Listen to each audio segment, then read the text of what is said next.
We're back for our Week 16 NFL predictions. We are heading down the final stretch of the regular season here in 2025, and we are pretty much forming out this playoff picture as we speak throughout the last 3 weeks of the season. Of course, we've got all 32 teams playing this week, which means 16 games. We've got games on Saturday that are going at the same time as the college football playoffs. Okay, and one of the games doesn't really matter, but it's fine. Game on Thursday, 2 on Saturday, obviously a bunch of games on Sunday, and then Monday Night Football with old man 44-year-old Philip Rivers taking on the San Francisco 49ers. Now, folks, before we get into the video, make sure to hit that subscribe button down below for some more NFL predictions here on the channel. Later in the week, we're going to have our best player props and best spreads and money lines on Saturday again for this slate of games, so make sure to join us for that later in the week. Also on the channel, daily college basketball and NBA best bets, and earlier this week, we already posted our college football predictions for that first round of the college football playoffs. Additionally, on Greedo Plays MMA, our PFL Africa predictions for the final PFL Africa and MMA card of the year as well in 2025. Okay, on to the first now of our 16 games this week in the National Football League as we kick things off with Thursday Night Football. And I understand again, or I'll say this for the first time, I butchered the graphics. I didn't realize that I didn't switch it from week 15 to week 16 until I think the second to last game or the third to last game of the slate. So it's going to say week 15. It is week 16. I forgot to change it from last week. You'll see like at the very end of the video, I do fix it. Anyways, we start week 16 with a Thursday night game and maybe the biggest game of the week. The winner of this game goes into sole possession of first place in the NFC West between the Los Angeles Rams and the Seattle Seahawks. I'm going with the Rams to walk into Seattle and pick up the victory. I think, I look at both of these teams and I think Los Angeles is levels better than what the Seahawks are. Guys, I am concerned about Seattle offensively. Yes, they just went out and beat the Indianapolis Colts against a 44-year-old quarterback. And again, shout out to Rivers for finding a way to put his team in a position to win. Unfortunately, the defense, who did play really well, couldn't get that final stop on a 25-yard game-winning drive, because that's what happens when you change the kickoff rules and touchbacks go to the 30-yard line or 35-yard line. I don't know, man. We need to go back to the old kickoff. It's ridiculous. It's horrible. But anyways, Seahawks go out and beat the Colts without scoring a touchdown. It was 6 field goals from Jason Myers to win the game for Seattle as they won 18-16 over Indianapolis. And that's my problem with the Seahawks right now. Offensively, they are just not good. I know, again, yes, this Colts defense played really well, but this offense has struggled week in and week out. And that's not what you want to see going into the postseason with 3 huge games coming up against the Rams, Panthers, and 49ers. Now, what will happen if, they lose the Rams? They're probably going to be fine. I don't envision them losing that game to Carolina. And if they beat the Panthers next week, they are in the playoffs, and there's really no shot that even if they lose out, Seattle's probably still going to be in.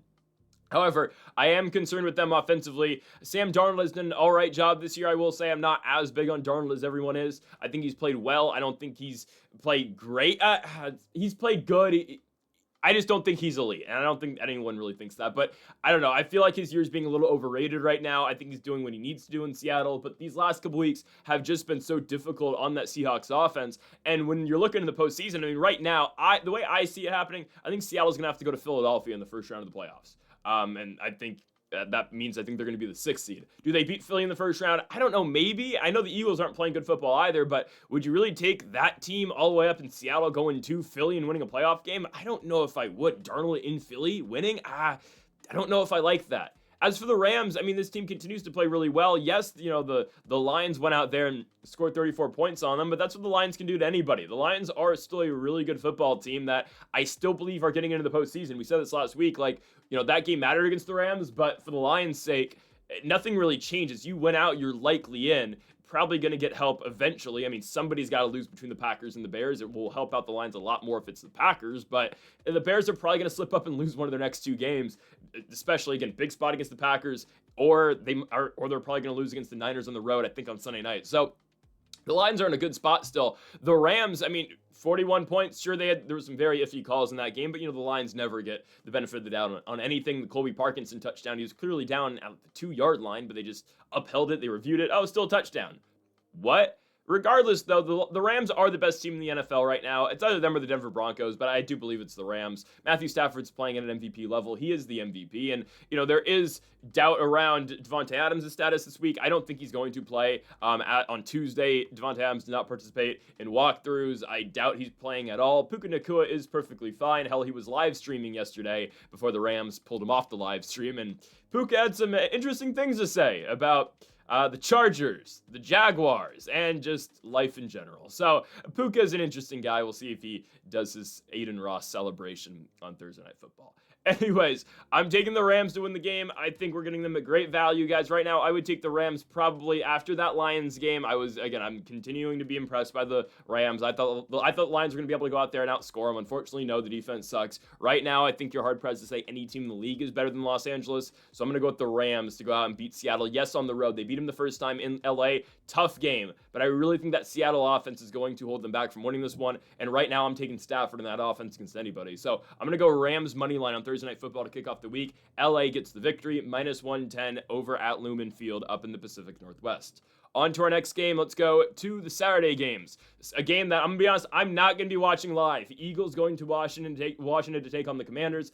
I will be watching, was this the Tulane games on during this? I would much rather watch Tulane and Ole Miss than this. But anyways, it's on Fox, I believe. Yes, on Fox. Eagles go to Landover, Maryland to take on the Washington Commanders. Give me the Eagles.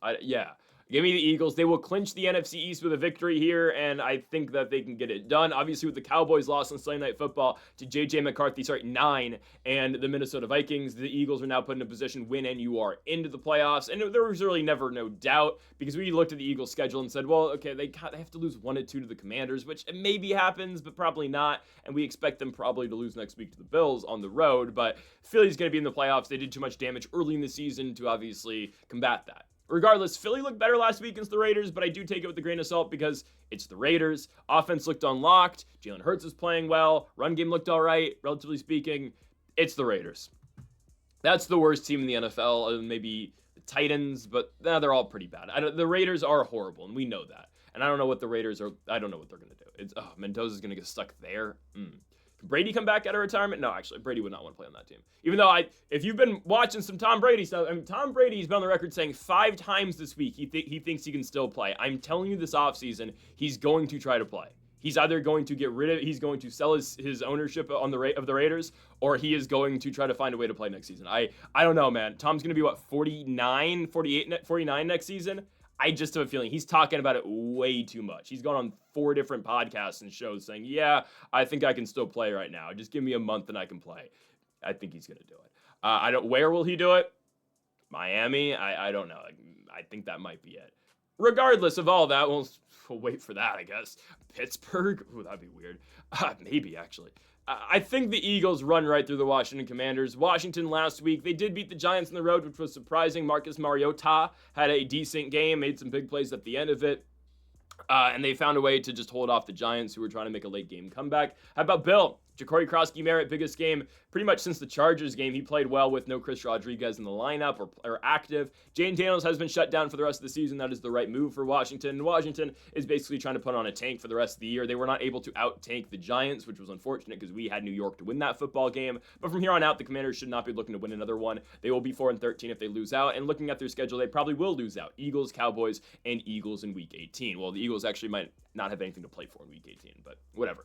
I think the Commanders probably lose this game. Again, Philly has a lot to play for here. They have the division, and last season, right, towards the end of the year, well, I guess Washington got them once, but obviously Philly got them in the NFC Championship game. Game is in Landover, I get it, but I think the Eagles do win this one. I think Jalen Hurts, it's always been the thing with the Eagles too, like if they let Jalen Hurts play, if they go back to a normal functioning offense, they can be really dangerous. And in a year where there's no clear-cut team, it is the Rams, but I mean, Philly beat the Rams last year in the playoffs. I know this year they'd have to go to Los Angeles, and I still don't think the Eagles are going to go far in the postseason. I think they're probably a divisional round exit just because of the matchups right now, because I would think, in the way I see it, they beat Seattle. Second round, they probably have to go probably to Green Bay. I don't think they're going to go to Green Bay and win, but who knows? Jordan Love's iffy sometimes, so again, that we'll hold out on that one.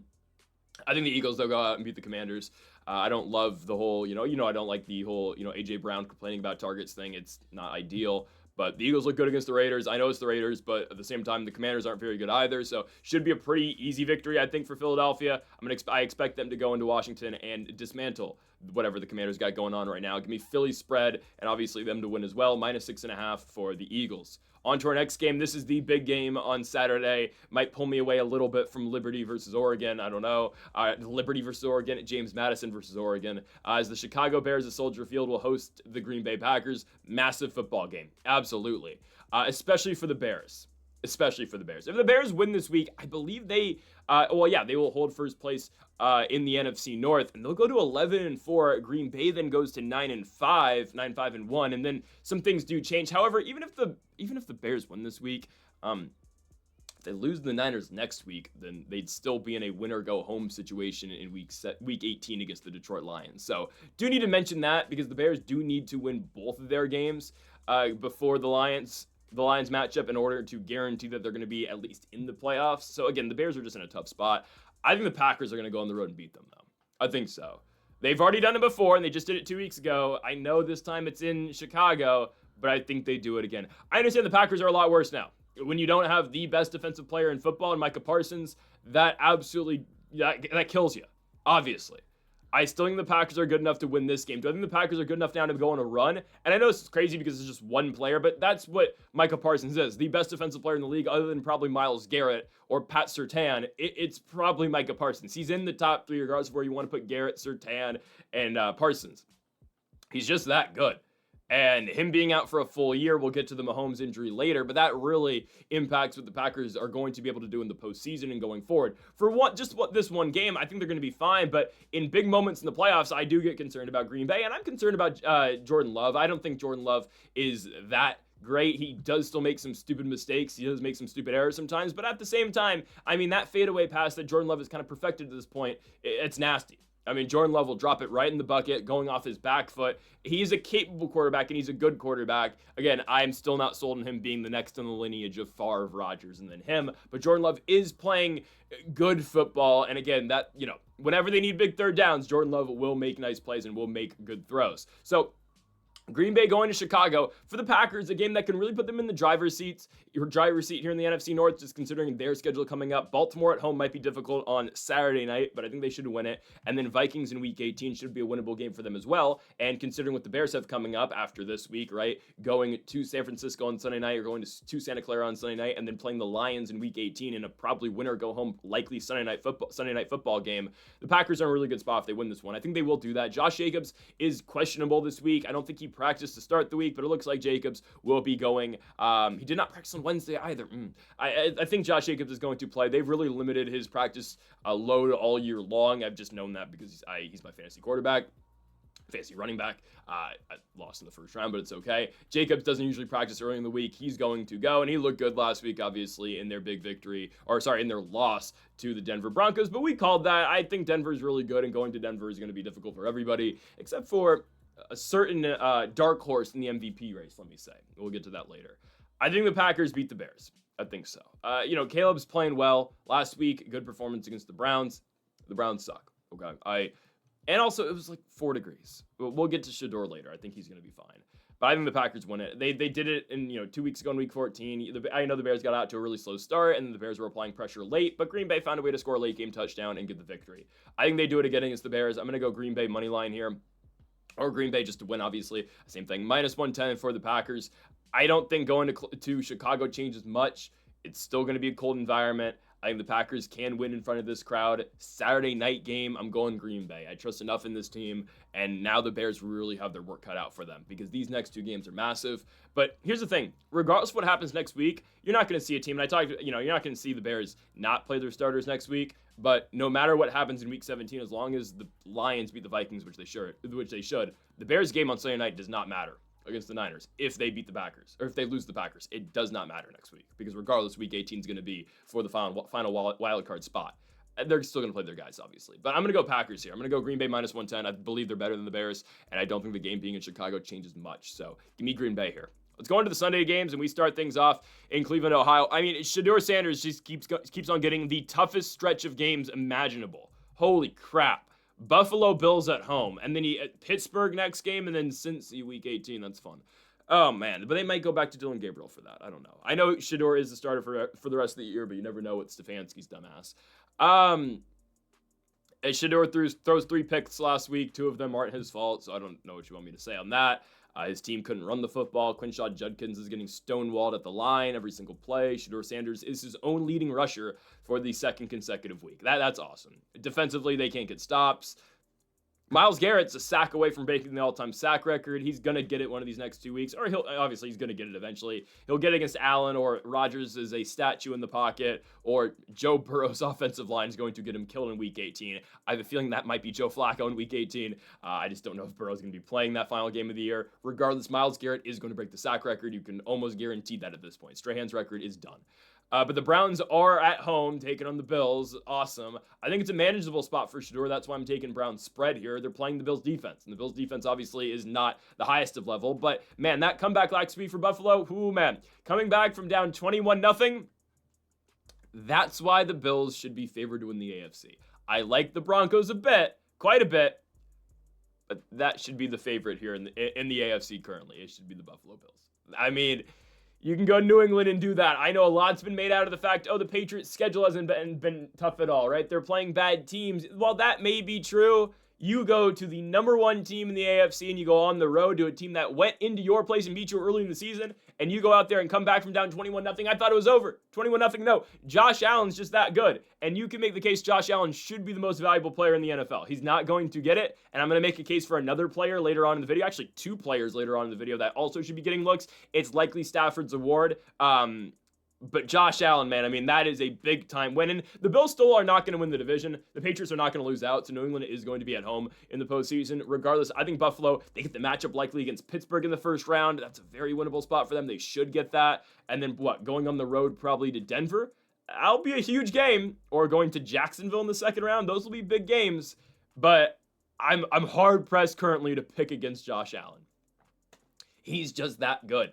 I think the Bills' defense is going to keep the Browns in the game. I do think we're going to see Judkins have a better night. I think we are going to see Shedeur Sanders able to play a lot better. And if you can just, again, if Shedeur just gets a little bit of time, those deep balls to Isaiah Bond, masterful. And the picks last week, I mean, I don't know. How do you expect Shedeur to throw that ball to Jeudy any better? I mean, he fits it into the tightest window. It's in Judy's hands, and it just gets ripped out. I mean, I don't know what Shedeur's supposed to do there. I don't know what they want Sanders to do in that spot. That was unbelievable. The Harold Fandon pick, whatever. Fandon probably should adjust that a little bit better, but Fandon's been playing well this year. I'm not going to really get too mad about that one. I'm telling you, that pick, though, to Jeudy was unbelievable. I think the Browns are going to be able to stay close in this game. Would I bet it? No. I wouldn't bet it at all. It's in Cleveland, so their environment, obviously, we know the Bills are used to the cold, too. But I think the Bills win. We'll get to next week, and I think, again, you're hard-pressed to pick against the Bills in the AFC playoffs other than the Denver Broncos. But I don't know. There is a team as well down south that I kind of like. So, again, I'm going to get to that later. Give me Bills to win. I'm going to take Browns to cover, though. Yeah, there are 3 teams I do like in the AFC quite a bit. We'll get to that third one later. Next up, as the Los Angeles Chargers go on the road to Dallas to take on the Dallas Cowboys, I'm going to take the Chargers here. The Cowboys no longer have anything to play for, and I think the Chargers have, I think they've rewritten the narrative a little bit about the fact that they can't win on the road or can't win in hostile environments, and they just did that. Guys, I know this is a road game for them, but it's a road game in a dome, in a controlled environment. I think the Chargers are going to be completely fine here. I don't know why the Dallas Cowboys are favored, actually. I mean, the Chargers just went to Kansas City and won. And don't say, Mahomes got injured. Mahomes got injured when the Chargers were already winning. And maybe Mahomes gets them into field goal range, unlike what Gardner Minshew did. But the Chargers were going to win that football game. I firmly believe that. And that is a massive victory in Kansas City. They now sweep the Chiefs this year and obviously eliminate Kansas City from the postseason for the first time in years. Since what, 2015? No, they were in 2015. 2016? Were they not in? No. That'd have been the Manning Super Bowl year. That's absurd. Super Bowl 50. That's 2015? I feel like they were in 2015. They were a wild card that year, weren't they? It was probably 14 last time they were in the playoffs. That's crazy. Because 15, Alex Smith and company, they went to New England and lost in the second round. I don't remember who they beat. They beat Tennessee in the first round, I think. Houston in the first round. So I think it's since 2014 they have not been, or they might have been in 2014 too with Alex Smith. No, I don't think so. Yeah, since 2014, first time the Kansas City Chiefs have not been to the playoffs. That's crazy. That is crazy. Go on the Chargers.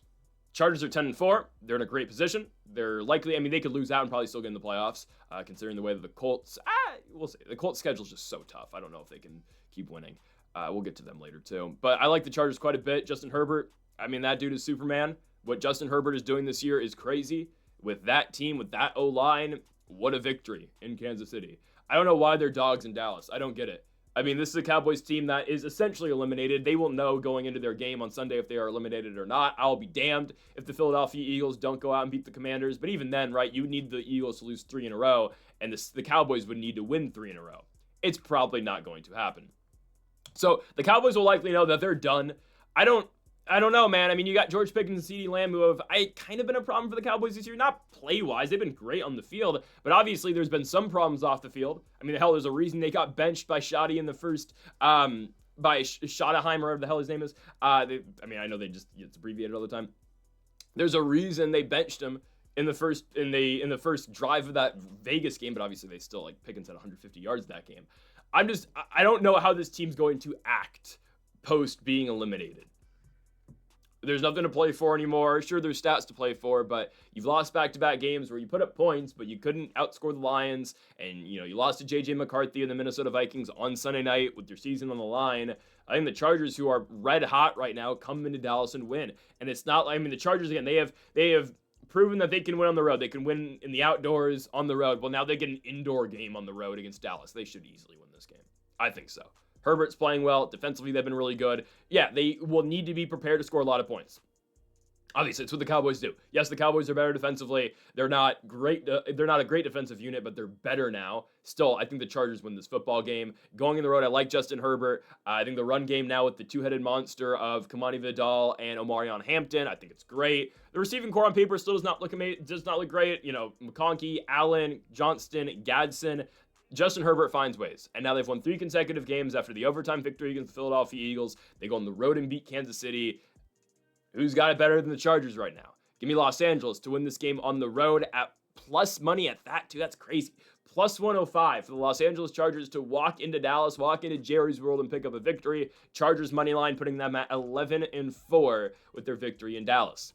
On to our next game, we go to an absolutely meaningless football game, but at least there's stuff to talk about as the Kansas City Chiefs will walk into Nashville, Tennessee to take on the Tennessee Titans. First game without Patrick Mahomes as a starting quarterback all year long for Kansas City. Here comes Gardner Minshew. Well, the Chiefs season is over, and earlier this morning, Travis Kelce went on his podcast and said that Patrick Mahomes is trying to, get back for week 1 next season, and that'll be really good for the Chiefs because the Chiefs don't want to not have Mahomes at the start of the year next year. I think that's really telling and saying this is likely it for Kelce. I'm a little shocked he's not going to give it one more go, though. I kind of am. Because if Mahomes is actually going to be back for week number 1 next year, if he's not, he'll be back week 2, week 3. It's not like he's going to miss much time next season. I'm a little shocked Kelce's not going to try one more year. Because, there's a lot of things the Chiefs could do next year to try to just go all in. You could look for a Tyreek Hill reunion. I know Hill's coming off injury, but his price is going to be at an all-time low. There are moves they could make, but obviously, I don't want to see the Chiefs are in for a long rebuild, but I think there's obviously the core that they have right now can't win, and it's not like just a really good free agency class can fix this, and a really good draft class can fix this. Their receiving core is not great. They can't run the football, and their O-line is banged up, but they have not been playing well. Defensively, they're all right. They're just injured too. And what is Mahomes going to be first year coming off a torn ACL? Where's the mobility going to be? A little concerned, right? And I see the comparisons to Tom Brady. Tom Brady tore his ACL, right? First game in 2009, tore his ACL. 2008. First game in 2008, tore his ACL against the Chiefs because of a dirty hit. And Brady was fine after. Well, sure, yeah, but Brady didn't rely on any mobility. Brady relied on mobility in the pocket, but he'd stay in the pocket. It'd be step up in the pocket, avoid getting hit, going down. And Mahomes does rely a lot still on his mobility, and I'm sure Mahomes is going to be a great pocket passer in the NFL, 100%. He'd still be very great, but that just does affect how he's going to play going forward if his mobility is not 100%. Again, Mahomes, we'll see what happens. He should be back for week 1, and we'll see what happens. Anyways, it looks like I think Kelce's going to be done, so Travis Kelce's last touchdown likely will come from Gardner Minshew. That'll be something. His last game will be in Vegas, too, against the Raiders. That should just be a force-feed Travis Kelce game for Minshew. I still think the Chiefs go to Tennessee and win. I know the Titans beat the Browns a couple weeks ago, and they looked all right. They looked all right against the Niners. They stayed in it. How about the Jeffrey Simmons touchdown? One of the craziest big man touchdowns I've ever seen. Cam Ward gets flushed out of the pocket. Jeffrey Simmons is supposed to be on just a quick, flat route. Instead, Ward gets flushed out. Simmons has the wherewithal to work back to the other side of the end zone. And Cam Ward, I'm not joking, throws him a 25-yard touchdown pass. From where Ward released it, that ball traveled 25 yards in the air, and Jeffrey Simmons is just sitting in the back of the end zone, touchdown. I don't think he expected to ever be in that position where he's going to actually have to make a play. He thought he'd probably be wide open. They probably drew it up for him to be wide open. But Jeffrey Simmons, that is the most incredible big man touchdown I've ever seen. Touchdown, like receiving touchdown I've ever seen, 100%. That was great. He should get put in a J.J. Watt tight end role for the Titans. They've got nothing to lose at this point. Tennessee will host Kansas City here. I'm sure tickets went from probably like $80 to $10 now that no Mahomes. I think Kansas City still wins. I would not bet on the football game at all, but that defense alone should keep them in the football game. I think Cam Ward's probably going to be in hell, and I don't underestimate Minshew that much. Minshew, yes, he threw the pick, and he underthrew Kelsey, and it got picked off by Derwin James, and it didn't look great. Sure. Don't underestimate Minshew. He's actually still very capable, I think. I mean, this was a guy who was a starting quarterback at the start of last season, just obviously got removed and replaced by AOC, Aiden O'Connell, obviously, and Minshew got injured as well. I think he's still capable. I think he's still one of the premier backups in the NFL. He came off cold off the bench trying to throw a deep pass to Kelsey. He probably should have thrown it and probably should have just let Butker try to kick the field goal and send the game into overtime, but the Chiefs knew at that point, too. They were not going to likely win an overtime game with Gardner Minshew at quarterback coming off the bench, so we'll see. I think Minshew's going to play well enough. He's used to playing Tennessee as well. Former Jaguar, played in the AFC South. Former Colt, played in the AFC South multiple times. They should beat this team on the road. I would not touch it at all, but I'm going to go Chiefs to win the game and cover 3.5 points in Nashville against the Tennessee Titans. Let's move on to our next game. Let's go to another somewhat meaningless game. I mean, this is meaningless. Both these teams are not in the playoff hunt anymore, and I absolutely love the Cincinnati Bengals to win. I know they just got shut out last week, and it was a horrible performance from Joe Burrow, and Burrow's not been playing that well. Burrow played one bad game, did not play well at the end of the Bills game, but I'm taking the Bengals to win this one. They got shut out last week against the Ravens, and this line's moved already. Wow. Oh, interesting. Okay, so I made this graphic a couple hours ago. Line moved now from 2.5 to 5.5. Why? Quinn Ewers is starting. Quinn Ewers' first NFL start is against the Bengals. I have a lot of things to say. Why is this not Zach Wilson? Zach Wilson has been the backup quarterback all year long for the Miami Dolphins. He has gotten into games late in either blowouts from either direction, and Ewers has been the third-string emergency quarterback all year long. And Quinn Ewers will get to start this week?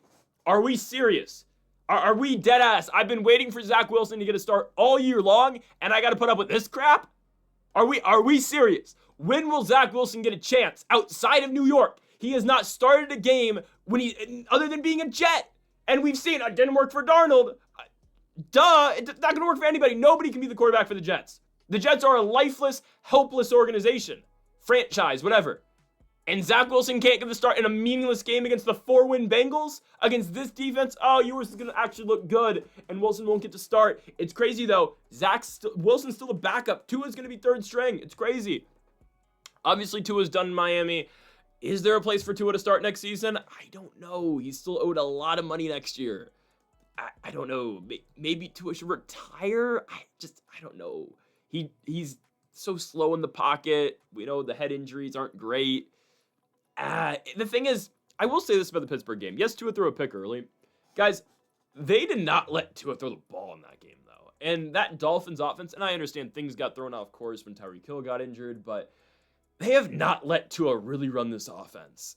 Maybe they will for Quinn Ewers, and maybe, I was kind of hoping Zach Wilson was going to get a chance. It looks like, no, Zach's not going to get a chance. It's going to be Quinn Ewers, and Wilson's probably going to get stuck backing up here next year or backing up somewhere else. Oh, man. I hope Zach Wilson goes to Kansas City and backs up. I really hope he does that. I think that could help him immensely. Either there or San Francisco, even though I think Curtis Rourke's the backup in the future in San Francisco. But regardless, Quinn Ewers' first start. Guys, I was never impressed with Ewers at Texas. I think there's a reason he fell to the 7th round. It's just as simple as that. He was one of the last quarterbacks picked. I'm pretty sure he was picked behind Rourke, if I'm not mistaken, right? I think he might have been the last quarterback picked. There's a reason for that, man. I mean, I get it. Ewers' arm strength is supposed to be better now, but I mean, he was floating balls all the damn time in college. Did not play well late in the regular season and into the SEC title game. I understand played all right in the postseason. I've never been impressed with Ewers, and now he gets to start for the Dolphins. And the thing is, he's going to look like $1 million the next 2 weeks. They're playing the Bengals. They're playing the Bucs, whose defense sucks. And and by the way, can't be backup quarterbacks. And they're going to play the Patriots, who are likely going to be resting their guys. Like, oh man, that's just whatever.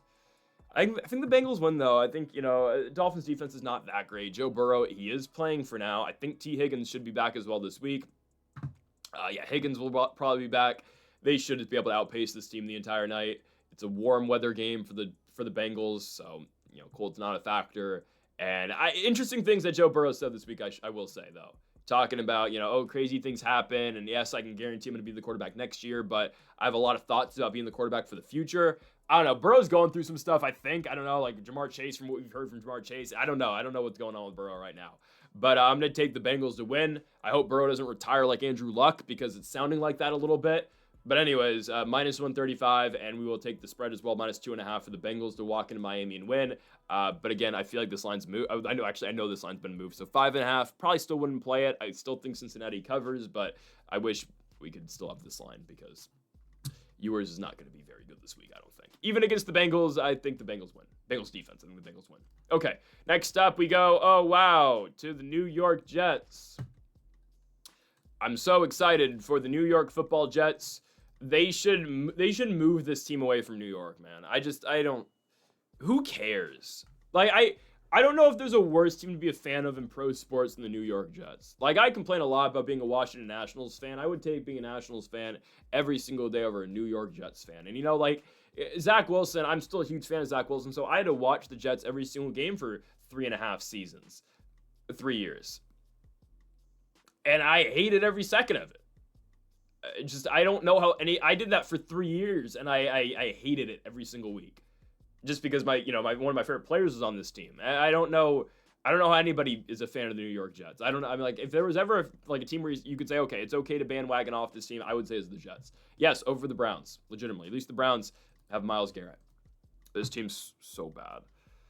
They're 3-11. Yeah, they beat the Bengals, beat the Browns. They scored 20 points last week against the Jaguars. Awesome. Trevor Lawrence had the greatest performance, maybe of all time, at the quarterback position last week against the New York Jets. And it's not like the Jets defense actually is that pitiful. Really not. Their offense usually loses them games.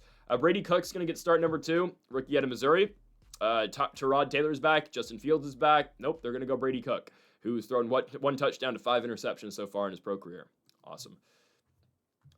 You'd think maybe you go Tyrod Taylor, but obviously there's no future with Tyrod. There's no future with Justin Fields, who's now your third-string quarterback. You know what? I guess. Fine, whatever. Brady Cook's the starting quarterback. He's going to get to start at home now. Cool. No, they're on the road in New Orleans. Oh, even worse. Yeah, the Saints are going to beat this team by 14 points. Guys, the Saints quietly are playing really good football right now. Is it anything that any team needs to be scared of going into 2026? Probably not. Just be honest. They're going to... I just think this is... they've just caught fire right now. But good on them. They've beaten the two. They've played spoiler to the NFC South in back-to-back weeks. They get Tampa. Carolina's happy. They then get Carolina the next week. Tampa's happy. So it's the who wants to win it the least division right now in the NFC South. We'll get to the Buccaneers later. Buccaneers and Panthers later. The Bucs don't want to win the division. The Panthers don't want to win the division. But somebody's got to go to the playoffs. It's disgusting. Anyways, the Saints have right now, guys. We've seen it. The Saints are the best team in the NFC South. Right now, they are. Obviously, throughout the course of the year, obviously that's why you play 17 games. The Saints aren't going to be in. Right now, as it sits, the Saints are the best team in the NFC South. Because I got to give a lot of credit to Tyler Shuck. I've been a hater. I'm a hater no more. I still don't love the fact that he's a 25-year-old rookie, but you know what? He's experienced, and Tyler Shuck's been playing well. Is he a franchise guy? Probably not. Right now, though, he is their quarterback, and Tyler Shuck will be the quarterback in 2026. They have no reason to pick a quarterback in the draft. They have no reason. Maybe they'll bring in a veteran backup, like a Jacoby Brissett. Maybe. Jacoby Brissett's probably going to end up in Vegas next year. But Tyler Shuck is going to be the starting quarterback next year in New Orleans. So good on him. Great on Tyler Shuck for getting to be that guy. I was a big Cock Commander fan in Spencer Rattler. I still think, the Cock Commander is very capable, but good on Tyler Shuck for earning his job. And one hell of a slide at the end of the game. He sold the unnecessary roughness. And sure, it should have been a flag. It was a good call, but one hell of a sell there by Tyler Shuck. The Saints will beat the Jets. Defensively, they're playing really well. I know they don't force turnovers, but they force 3-and-outs. They force punts. Offensively, they're looking good when Tyler Shuck is their leading rusher. We getting Shuck tonight. So I'm going to go with the Saints. How about the force feeding to Chris Olave on that final drive to work them into, the second to last drive to get the touchdown, to score the touchdown to tie the game for the Saints. I'm low-key impressed with New Orleans right now. I've hated all year long. I'm not hating right now. They started 2-10. They're probably going to finish 7-10. So good in New Orleans. They have messed up their draft pick for next season, and they're still in cap hell, which kind of limits what they can do going forward. But still, and that's, Derek Carr's fault. And not Carr's fault. He got the contract, but they paid all those guys, and they just ruined it. Whatever. I'm going to take the Saints to go out here and cover and beat the Jets. One team's actually in a decent spot going forward. The Jets are in a permanently horrible spot. So there's that. Next up, we go to a game that does not matter at all. The New York Giants at home against the Minnesota Vikings. Give me 9 in the Vikings, quite easily. If the Commanders can go into New York and win, then 9 can go into New York and win. I will take this time to really talk about J.J. McCarthy, and we had his over on yards on our player prop video last week for good reason, right? J.J. McCarthy played his best game as a pro. Maybe the Bears game was better on Monday night to open the year, but I do believe last week on Sunday Night Football is the best game J.J. McCarthy has played in his pro career, and I keep saying this. Guys, he's the youngest starter in the NFL. He's 22 years old, and this is rookie season. Sure, technically he was on the team last year. He didn't play. This is, technically J.J. McCarthy is in the running for rookie of the year. He's not going to get close to it. It's going to be Ted McMillan or Travion Henderson, but J.J. McCarthy is still technically a rookie. He's 22. Give the guy some time.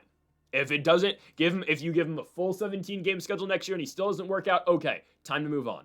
But I think time to reevaluate things. McCarthy's 100% the starter going forward for the Vikings, and it's very key and very important that he actually gained confidence last week. I know Justin Jefferson's still, being held to 2 catches on 22 yards, but honestly, the fact that McCarthy's still playing well, despite that, I know, Jefferson had to drop in the end zone. Regardless, despite all that, that's big time.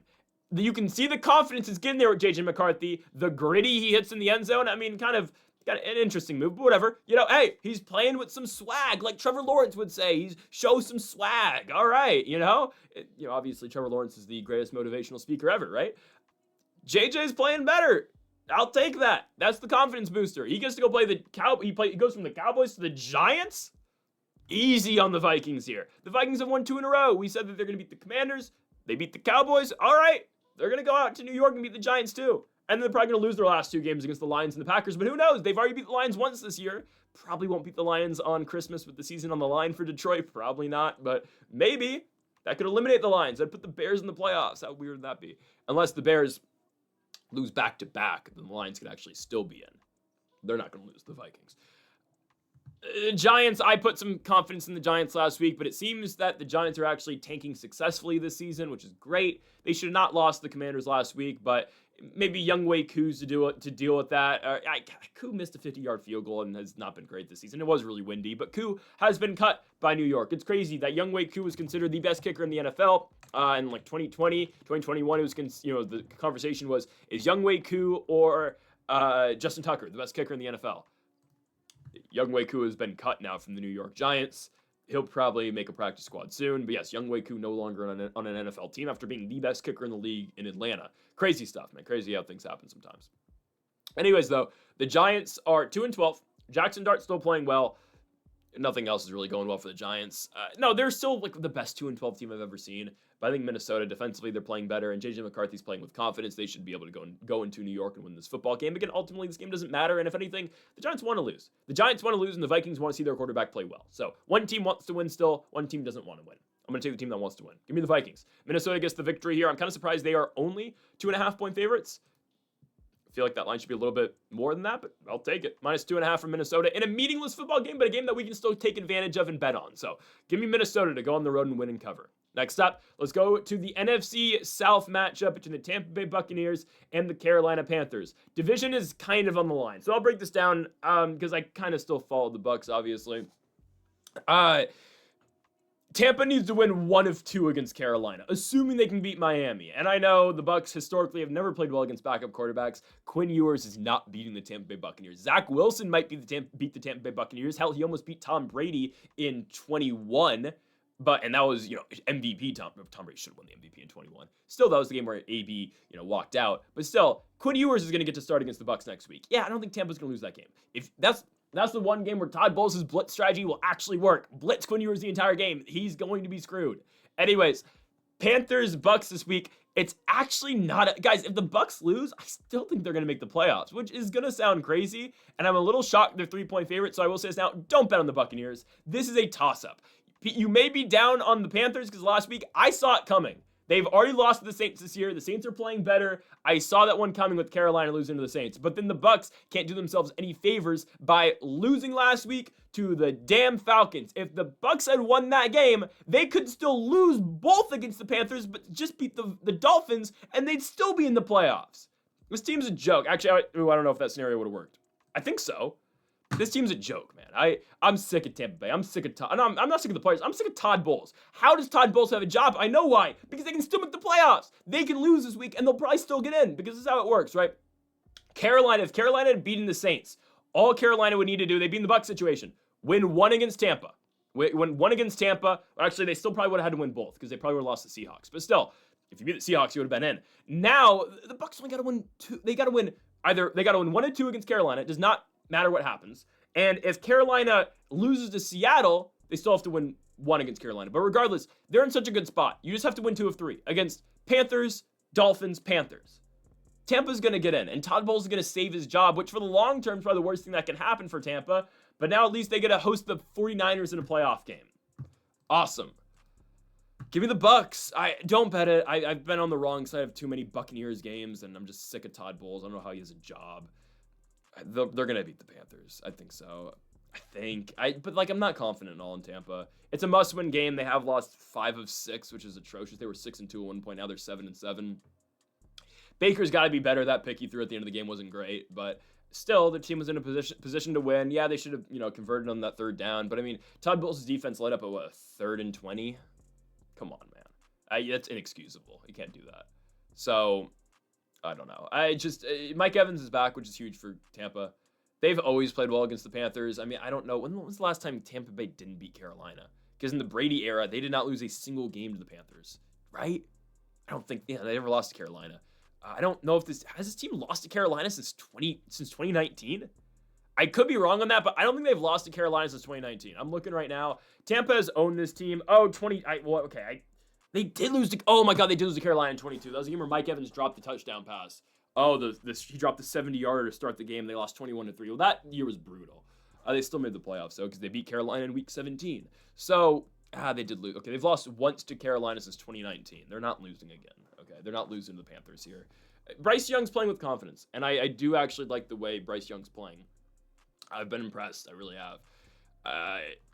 They were in a really good spot, man. They had the ball at midfield with 2 minutes to go, and they found a way not to figure it out. Oh, man, that's brutal. I'm going to go with the Bucks. I think Tampa wins it. I'm not that confident, though, but still, if the Bucks lose this game, I'm going to come back on here next week and say, yeah, they're still winning the division. Carolina plays Seattle next week. That game actually doesn't matter at all for the Panthers. Regardless, it's that Bear scenario. They have to win week 18, which actually that game could get moved to Sunday night as well. But it doesn't matter. As long as Tampa beats Miami next week, they're going to get a shot again in week 18. Now, obviously, it could be a lot easier this week. If Tampa wins now and Carolina loses next week, well, the Bucks are in the playoffs, and week 18 doesn't matter, and they get to sit their starters because that went so well in 2022. I'm going to take the Bucks. Give me Tampa to win this game and to cover. Would I bet it? Absolutely not. As long as Todd Bowles is their head coach, I would not trust Tampa Bay at all. Next up, this is the one I've been hinting at. Jaguars versus Broncos. Give me the Jaguars to walk into Denver and win. Guys, Liam Cohen is an offensive he's an offensive guru. Some of those plays the Jaguars run, absurd stuff, man. Like the fact that they're hiding Bashal Tutin and they find ways to leak Tutin now and find ways to, those rub routes to get Etienne wide open. I mean, Trevor Lawrence played amazing. Like that was a phenomenal game at Trevor Lawrence, but Liam Cohen deserves a lot of respect too. And Trevor Lawrence, for the first time since 2022, is playing with confidence and looking like, I will say, an elite quarterback in the National Football League. That's what I'll say about Trevor Lawrence. Some of the throws this guy's making off his back foot and just launching them is just absurd. He's run the ball with confidence now. I mean, how about 6 total touchdowns for Trevor Lawrence? I mean, legitimately, maybe the greatest performance we've ever seen at quarterback in a single game. 330 yards, 5 touchdowns, no picks, 50 rushing yards, and a rushing touchdown. I mean, you can't play a more perfect game than that. That was an absurd performance out of Trevor Lawrence. And a guy now who should be looked at in the MVP race. He's not going to win it. They're not going to give it to him over Stafford. But I do believe Trevor Lawrence should be in the conversation now. I know the start of the year was not great for Trevor Lawrence, but this last 3-game stretch, masterful out of Lawrence and Cohen. I mean, what a job done by the Jaguars. I'm serious. What a great job by Jacksonville. And right now, I'm looking at, hey, Puka Nacua called this team overrated, which, interesting. I don't know why he randomly called this team out. Sure, I know they beat him in London, but whatever. Don't look now, the Jaguars have won, let me get this right, they've won 6 out of their last 7 games. This team's been good. And we said at the beginning of the year, and it's worked. If Trevor Lawrence can't figure it out with this team, I don't know where he's ever going to figure it out with. Well, no, he's figured it out. And with these amount of weapons, and hell, the number 2 pick in the draft is out for the season in Travis Hunter. And they're still playing like this. Watch out for Jacksonville. If I had to map out the 3 top contenders in the AFC, I'd probably go Buffalo 1, Broncos 2, Jaguars 3. And yes, here I am taking that number 3 team in the Jaguars to go into Denver and win. I believe it's such a great spot for the Jaguars. I don't think really anyone expects them to go to Denver and win. The Broncos are coming off the highs of winning that game last week against the Green Bay Packers, and the Jaguars are going to come in here and punch them in the mouth. I firmly believe that. The way Jacksonville's playing offensively, the way their defense is playing fairly well too, I think the Broncos are going to have a really hard time this week. I've been the biggest Broncos backer the entire year. I'm taking Jacksonville. Denver has not lost since September 21st in LA. They've not lost a home game all year long. It is tough to go to Mile High and lose. This is the team that can get them. Absolutely. Defensively, they're playing well. Trevor Lawrence offensively is playing really well. Jacoby Myers has allowed Brian Thomas to get open. He's allowed Travis Etienne to be involved in the pass game. The way Lawrence is playing, this team is so difficult to beat if Lawrence does play like this. And there's a reason he was looked at as the best quarterback talent and prospect out of college ever when he came out of Clemson. This is the guy. This is why you don't give up on young quarterbacks. He's 26 still. He's not even in his prime yet. That's why, again, this is why he was the guy coming out of college. We're finally seeing it, and the Jaguars are going to make that deep playoff push this year. As I see it right now, I think the Jaguars, at the very least, should end up in, they might get Buffalo in the second round, divisional round. Maybe the conference championship game. We'll see. I like the Jaguars quite a bit. And guys, the Jags and the Bills at home in the playoffs, I would definitely consider taking Jacksonville. I will say that. I would consider taking Jacksonville.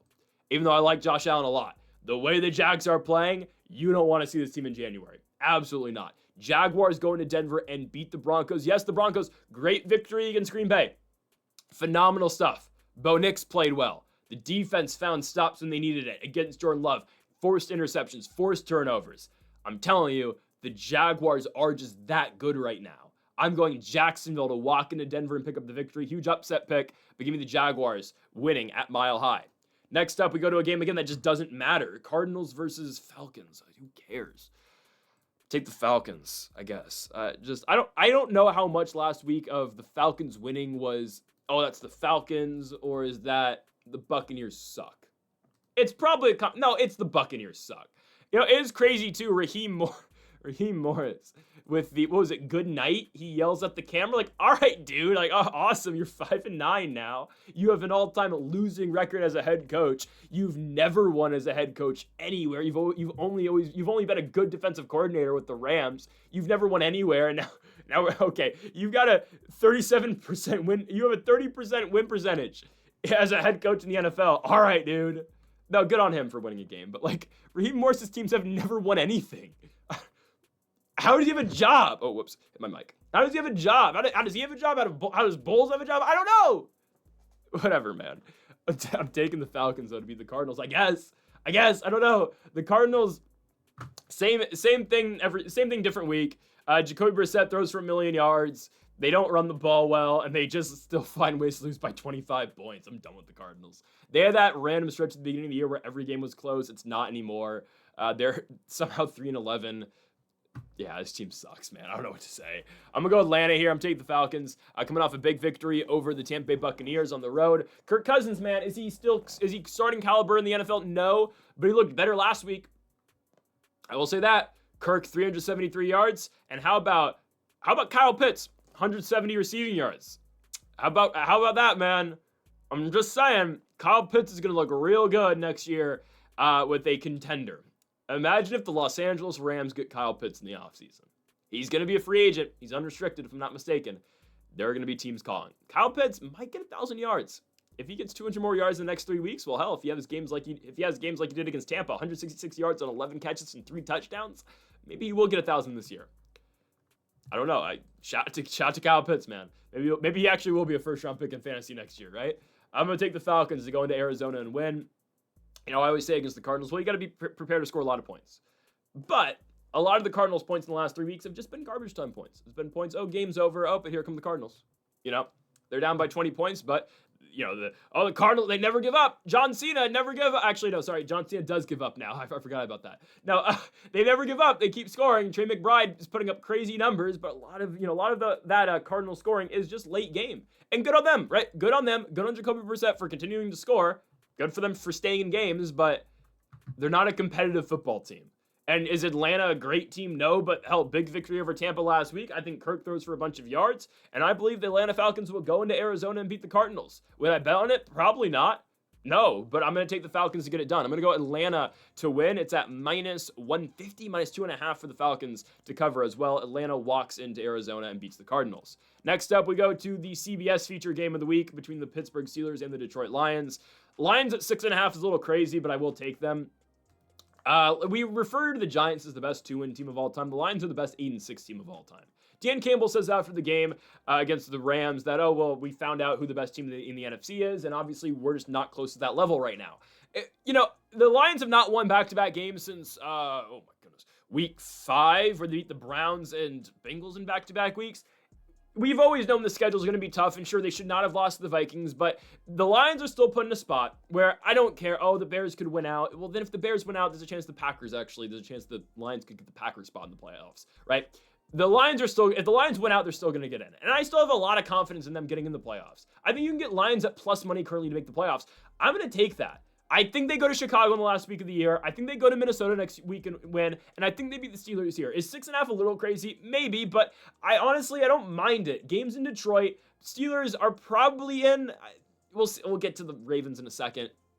Steelers are probably in the postseason, regardless of what happens here. Rodgers is playing well enough. I got to give Unc a lot of credit, right? How about Unc on the tush push? Unc just stands there and goes, yeah, we scored.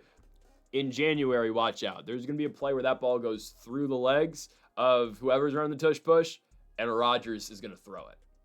I think it's going to happen at some point. They're setting something up. There's a reason they're not taking Rodgers off the field and replacing him with another running back or a tight end. They're setting something up there. But Pittsburgh looked good against Miami. Great victory. Won back-to-back games now. Mike Tomlin just in time for his over 500 record every single year. They're going to be in the playoffs at likely 9-8 or 10-7. But there's a very good chance that Ravens game in Week 18 does not matter. If they beat Cleveland next week, they're probably going to get in. Yes, they lost to Cleveland last year on the road, and going to Cleveland's always difficult, especially in December with the snow, and Shedeur Sanders, watch out. I don't know. I still think Pittsburgh's going to win the North, right? And regardless if they don't beat the Browns, they're still going to beat the Ravens in Week 18. In Baltimore, I get it. Road teams actually been winning recently in that Ravens-Steelers rivalry. I would still pick the Steelers to win for a second time. I don't think they beat the Lions, though. The Lions' offense is looking great. And Jared Goff, guys, this is another guy. So I said there's 2 dark horse MVP candidates. It's Trevor Lawrence and it's Jared Goff. And yes, Bo Nix should be involved in the race as well. But Jared Goff, 3,700 yards this season, 29 touchdowns, 5 picks, 70% completion rate. Yeah, every single year this guy is top 5 in the MVP race. Will never win the award. Maybe he should have won it last year, but whatever. Nah, probably not. I get it. It was Josh Allen's award. If Goff didn't have the 5-pick game in Houston, he probably would have won it, actually. But Jared Goff's having a great season, and some Lions fans will try to tell you Goff's the problem? What?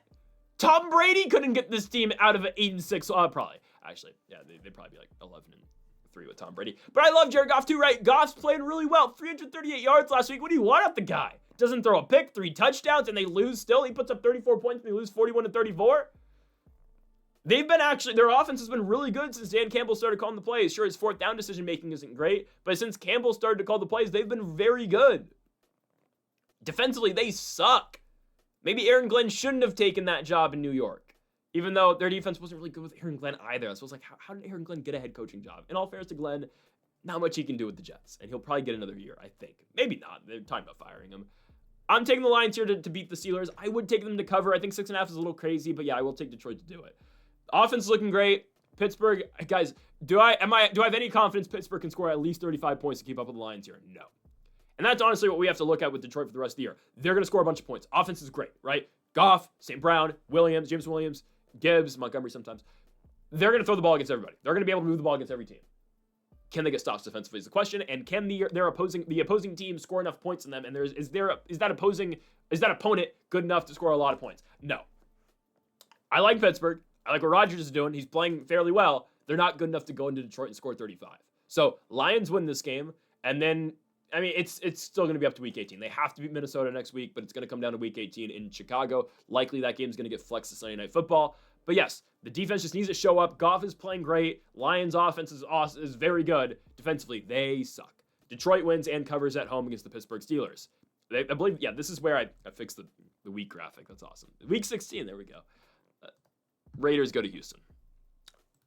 I guess Geno Smith is starting. I guess Kenny Pickett obviously did not do enough last week to say that he's the starting quarterback after a 31-0 loss in Pickett's former city. I guess he's a backup. Regardless, Pickett goes 15 for 25 with an interception in his return game against the Eagles. Yeah, all right. All right, cool. Sure. I don't know. Maybe it's not all Geno's fault. But Geno said to blame him, so I'm going to continue to blame Geno. Well, it's a problem when your offense doesn't have more than 100 yards. That's a problem. The Raiders suck, man. I don't know what they wanted. I don't know what they're trying to do. Geno Smith comes out this week in the press and says that he's expecting to win a lot of games as a Raider throughout his Raiders career. Oh, we are? Well, I mean, sure. Maybe Geno's going to be the guy next year. Maybe. They have him for 2 more years. But obviously, I mean, hell, the Falcons, we've been over this with Atlanta, right? Kirk had a 3-year deal. He had 2 more years left on his deal, and they drafted Michael Penix anyway. And it was kind of Cousins kind of got blindsided by it, right? Or no, he had 3 years when they did that. Whatever. Geno a little bit different, though. I don't think Geno can be blindsided because he hasn't played well. Kirk was playing fairly well in Minnesota and going into the Falcons contract, and then they obviously picked Penix.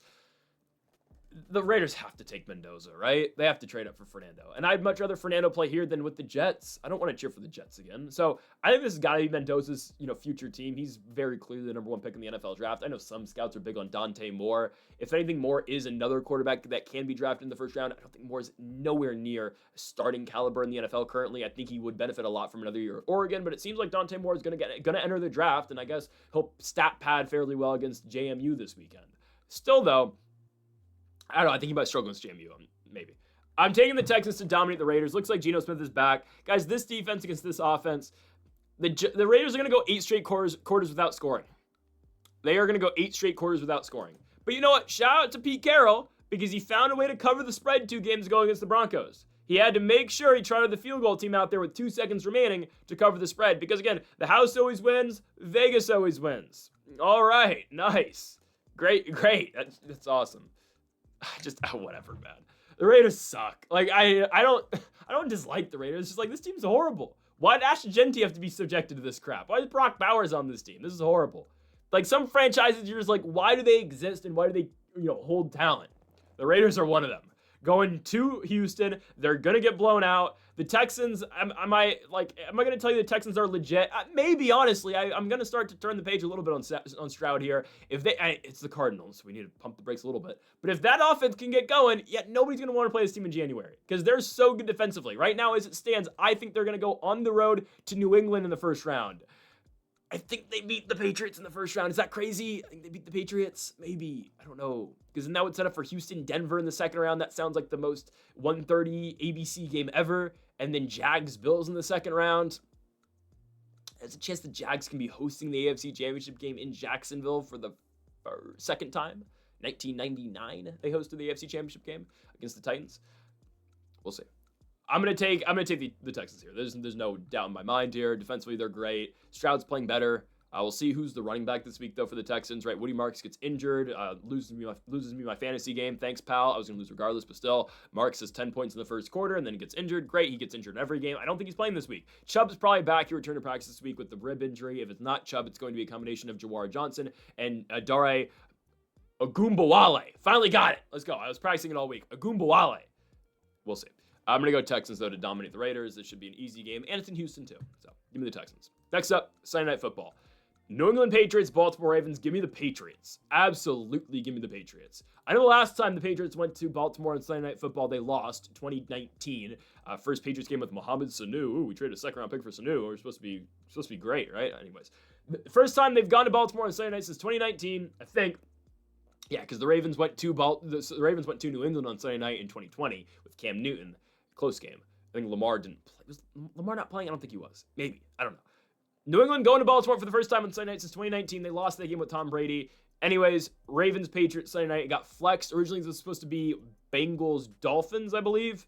Second time in first, this happened last year. The Dolphins got flexed out of Sunday night too. Same exact week against the Browns last year. Now they get flexed out for this game. Anyways, I'm taking the Patriots to beat the Ravens. I'm doing it. Yeah, the Ravens look better against the Bengals. Okay, the Bengals looked like crap at the same exact time. Derrick Henry got going.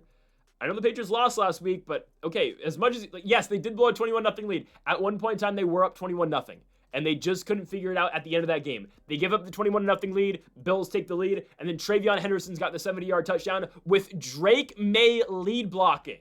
Yes, it is. Drake May, what a year for this guy. Is he the MVP? No, it's going to go to Stafford. Is May in the top 5? Is he in the top 2? Absolutely.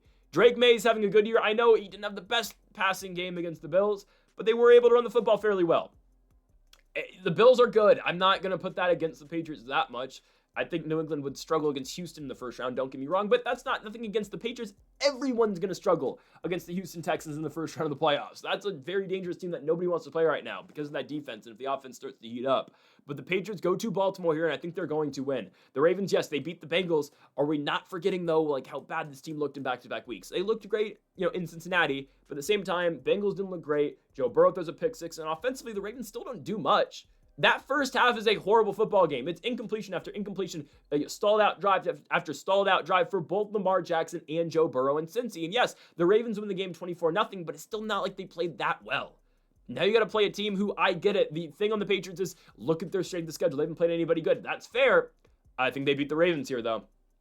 I think they do. I think the run game's going to hurt Baltimore quite a bit. I think Drake May's going to play fairly well. It's the first Sunday night spot for Drake May. They played on primetime once, and it was a Thursday night spot against the New York Jets, twice, the Jets on Thursday night and the Giants on Monday Night Football, but first ever Sunday night spot for the Mike Vrabel and Drake May-led New England Patriots. And all I can say is, keep feeding Travion Henderson. That's what, if you fully commit to Travion Henderson as the number one back instead of Ramondre Stevenson, good things will happen. And that's the good things, right?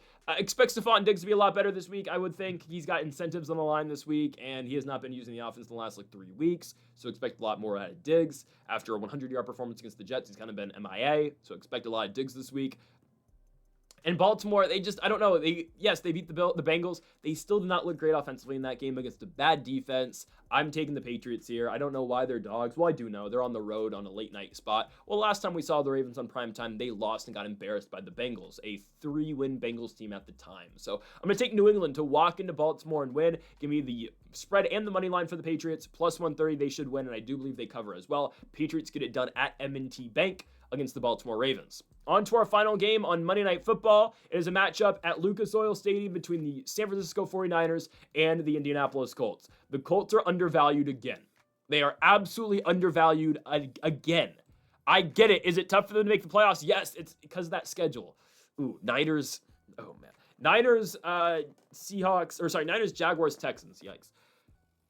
Phillip Rivers has not played a home game at Lucas Oil Stadium with a full capacity crowd. When he was here in 2020, it was still the pandemic, right? And the Colts were operating at about 50% capacity because they had to, because the regulations in the state of Indiana at the time. Phillip Rivers gets to play with a full crowd at home, first time ever in Indianapolis, and the Niners got to go cross-country to the Midwest to play this football team. We said last week the Colts were at great value at plus 14.5, plus 13.5. They easily covered the spread. If the defense continues to play like that throughout the entire game, they're going to have Brock Purdy in hell, and they're going to have the San Francisco 49ers in hell throughout the course of this game on Monday night. That crowd's going to be rocking. Trust me, don't let social media and Twitter impact the way you think about Phillip Rivers, okay? And people are crapping all over Rivers. Oh, it should be Anthony Richardson. There's a reason Richardson's not starting, okay? There's a reason Richardson's probably going to be third string this week, okay? He's not a high-level quarterback. He's not. I'm sorry, he's not. Anyways, Phillip Rivers is going to be, those fans are going to be pumped up for Rivers. He took that Seahawks game on 3 days' notice. I'm talking about it's a fight to the final 3 days notice. He came into that game on 3 days notice and barely no practice. The guy was on the couch watching football. And he goes to Seattle and almost beats the Seahawks and should have beat the Seahawks. Shout out to Blake Grupe for the 60-yard field goal. That defense should have got to stop, but the new NFL kickoff rules, whatever, they suck. Rivers put his team in a position to win. Yeah, they only scored 16 points. He still threw a touchdown pass. I understand he only had like 120 yards, but Rivers put his team in a position to win. He absolutely did. And now they get a home game against the Niners. I know the Niners are red hot right now, and I probably wouldn't play the money line, but I would play the plus 6.5. If it gets to 7, even better. But I think the plus 6.5 does hit for Indianapolis. Do they win it? We shall see. But I think defensively, Indianapolis is going to give San Francisco a lot of problems. We saw the Niners have some problems against Carolina offensively, some against the Browns. I know they won both those games, and it didn't end up being a problem for them in either of them, but still, the Colts are going to give this team fits defensively. I think Rivers, and I know, again, yes, Rivers' arm strength might not be the best. Yes, he might still be floating footballs because he's 44, and his arm motion's always been bad. I understand. The adjustments Rivers makes at the line of scrimmage, the adjustments he makes to send, his running backs on a rail route to the outside and, going audibling on the line, sending Pittman and Warren on slants, finding it, leaking his running back out. That's what Rivers does so well. The audibles on the line of scrimmage. And I know, you might want to go out after Rivers for not playing well and not throwing the ball downfield. Guys, it's not Rivers' fault they're calling screens all game long. Yes, he was checking it down some, but a lot of those play calls were just, okay, screen passes. Rivers, all right, just go check it down real quick. If they can establish that run early and Rivers can just, work a little bit more downfield, I think Colts are going to be fine here. I'm telling you, Indianapolis is going to shock some people. I understand, they've lost a lot of games in a row now, and Philip Rivers is 44 as a starting quarterback. They're an 8-6 team. At one point in time, they were 8-2. They have not won since the bye week. I understand all of that. Don't forget the talent this team still has, though. They still have a lot of talent. Yes, they don't have their quarterback anymore. Now they have a Hall of Famer at quarterback in Philip Rivers, but there's still a bunch of talent on this team. Jonathan Taylor, the receiving core, is still very capable as well. Amir Abdullah was the leading receiver because of the checkdowns last week for Indianapolis, but still, you got Pittman, you got Warren, you got Abdullah, you got Alec Pierce, who kind of gets neutralized because there's no deep threat anymore, no deep ball for the Colts, but I'm telling you, I think this is going to be a gritty veteran performance for the Indianapolis Colts and for Philip Rivers. The Niners are playing good football, I understand, but I think the Colts are able to find a way to cover. The win, I do have them winning. Would I take it? Probably not. But I think Indianapolis finds a way to cover 6.5. Don't forget, they're at home. Night game, first night game of the year in Indianapolis with Rivers at quarterback. That crowd's going to be bumping. Give me Indianapolis at home to cover 6.5 points and potentially beat the Niners as well at Lucas Oil Stadium. Folks, thank y'all for watching our NFL predictions here for week number 16. If you have not yet, though, make sure to hit that subscribe button down below for more. Make sure to leave a like if you did enjoy the video. Make sure to comment if you did disagree with any of the picks. We'll be back next week and actually later this week for our best bets and best player props, and next week for our NFL Week 17 predictions as well. Folks, thank y'all for watching, and Mamba forever.